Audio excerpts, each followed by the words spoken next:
Sri Swami Samartha, Sri Gurudev Datta, Chapter 33, A Devoted Concubine. Next day, the young Brahmin couple bowed to Sri Guru and sat before him.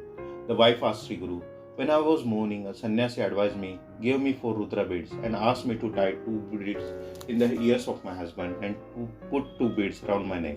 He also told me that when I go to see Sri Guru, I should sprinkle the teeth of Rudrabhishek on my husband's body and mine." "Who was that sannyasi?" Sri Guru smiled and said, "Seeing your devotion, I myself gave you the Rudra beads. Seeds do not touch them who wear Rudraksha. The significance of Rudraksha is very great. One should wear a wreath of 1,000 Rudrakshas. If this is not possible, then have a wreath of 108 beads around the neck, 40 on the head, 12 in the both ears. The wreath should contain silver, gold, and precious stones as a diamond, emerald, pearl, coral, etc. One who baths with the Rudra beads on his body gets the credit of Ganga bath. If Rudraksha is worshipped, it is like worshipping Sri Shivalinga. The Rudrakshas have 1, 5, 11 or 14 holes. I shall now tell you a tale in this respect. There lived a king Bhadrasen in Kashmir, and his son's name was Sudharma. The name of his minister's son was Tarak. Both were fast friends. They were of the same age. Both of them had studied together. They were devotees of Shiva. They were wreaths of Rudraksha and applied bhasma to their bodies. They did not like rich clothes and ornaments of gold and gems. Once Parasha Rishi came there. The king greeted and worshipped him. The king said to the Rishi, "My son was Tarak. Both were fast friends. They were of the same age. Both of them have studied together. They were devotees of Shiva. They were wreaths of Rudraksha and applied bhasma to their bodies. They did not like rich clothes and ornaments of gold and gems." Once Parasha Rishi came there, the king greeted and worshipped him.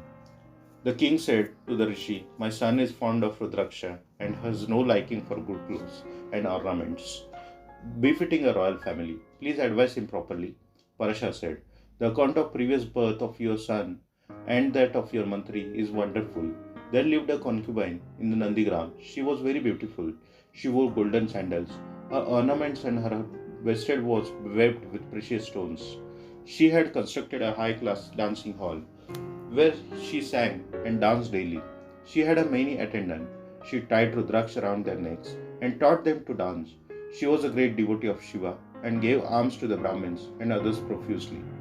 One day, a rich Vaishya wearing a Rudraksha wreath came to her. He had in his hand a Shivalinga of precious stones, which was bright as the sun. The concubine longed to have that Shivalinga.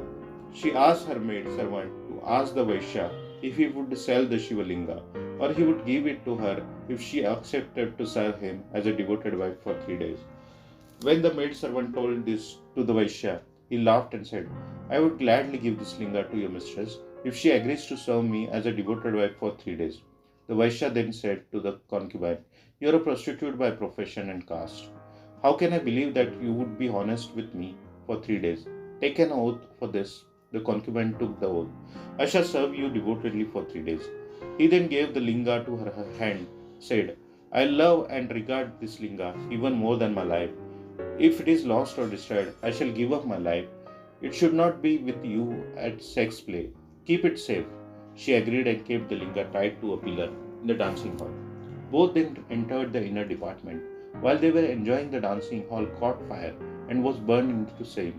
Efforts to extinguish the fire were made, but the linga was burned.